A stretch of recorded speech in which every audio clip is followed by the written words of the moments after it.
yes, still this day, here in Northeast Texas, it is still freezing. This is biblical, I'm telling you. This weather, I don't want to get into it. People will be like, oh, Scott's one of those people. Okay, well, anyhow, whew, I am just fired up. Since 5 a.m. this morning, I have been returning emails to so many of you out there. Oh, I would probably say so far today, I have responded a dozen times. And this has been, I'm going to have to scoot here because my camera is actually, it's weird, it's kind of shaking. Let's see if it shakes again. Oh, you see that? That's right there, ladies and gentlemen. If you haven't seen my video on how to fine-tune your Austroflamm, this camera is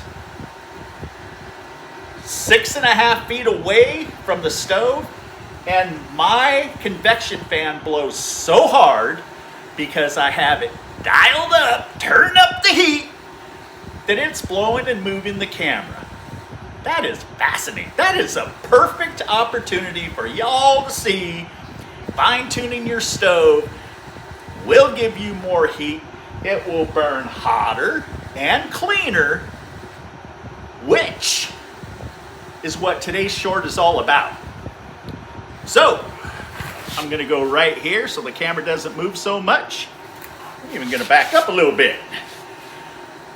Today's video is about,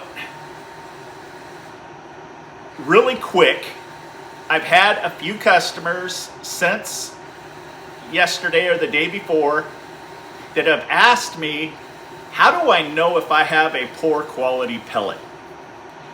I am going to show you the extreme right now because I use some of the worst pellets that I can find within an hour or more of having to drive to in order to get a halfway decent pellet. Okay? And we're so busy, I have to take what's close to me, which is only 15 minutes away. It's at a feed farm store, and they don't really care because their pellets go into chicken coops and cat litter and all that stuff, but they're calling this a premium pine pellet. Well, trust me, I've never really had good success with pine.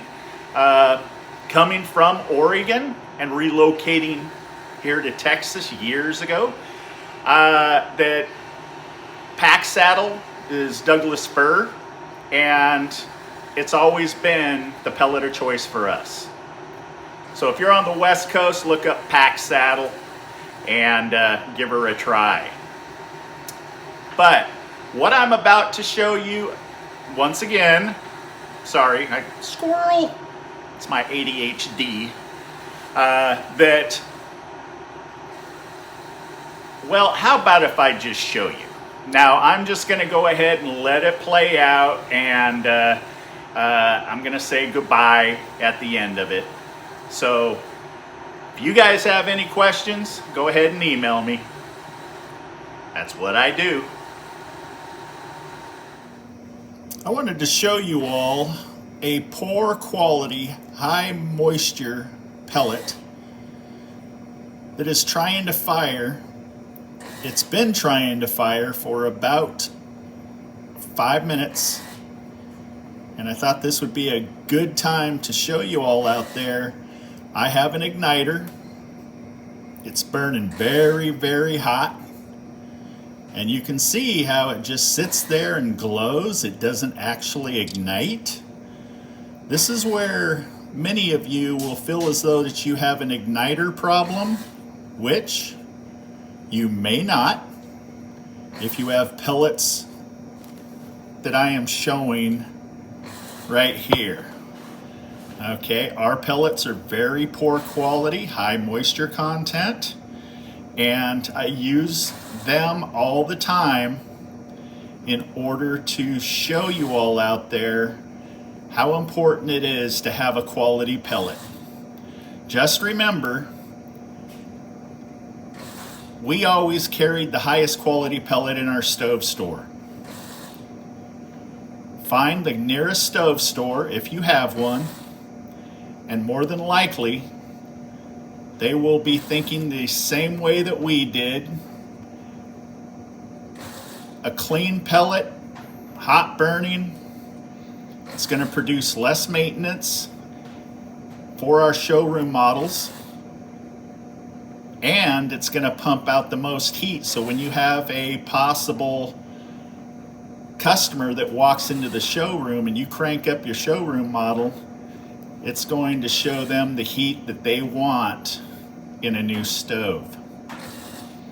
Okay, so I'm just gonna let it sit here for a little bit longer. Now, I've been talking a lot of people this time of year. Pack saddle is my favorite pellet on the West Coast.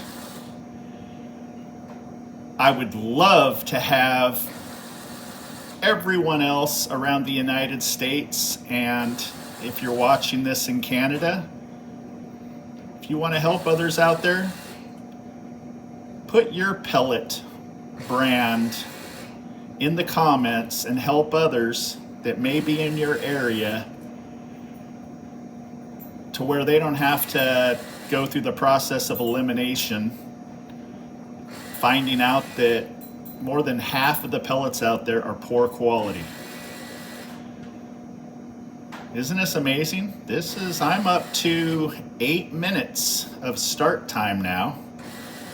And because I have a 3.5B EEPROM, I have up to 16 minutes for it to start and send 120 degrees to the low limit in order to activate. There you go. 8.5 minutes it took in order to light these poor quality pellets. That's a long time. So if you guys have any questions, offgridstoves@gmail.com, or if you need any parts, Austroflammparts.com or RIKAparts.com. Oh, hey, really quick, I'm popping back in here. I did want you all to know that since I put adjusting the door on the Austroflamm and RIKA, I have had many individuals say, "Thank you, Scott. We have been fighting a rich burn airflow problem for years. And now that you helped us understand how important it is to have a level door with new rope gasket installed that actually hits the stove body properly, it has ended so many airflow issues that matter of fact, I had one customer that had his stove out in the garage that he was tired of fighting it. He saw the video. He wasn't even using a stove and he was watching my videos, and he was like, "Oh, hey, why not? Everything else has failed."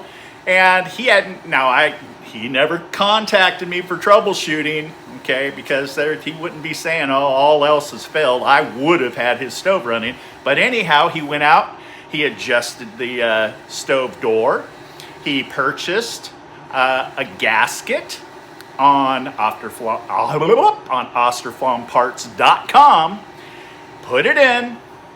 Guess what? He was dancing. Woo! He was happy. He had a stove again. So check out the new video that I just put on. I'll go ahead and put the link up here. And who knows? You guys might have a stove that all of a sudden burns clean and efficient and hot. It's hot. Yeah. Woo! That's what we get. We get a hot stove when we watch Off-Grid Stoves and More. You guys stay safe out there. Peace. That's what I do.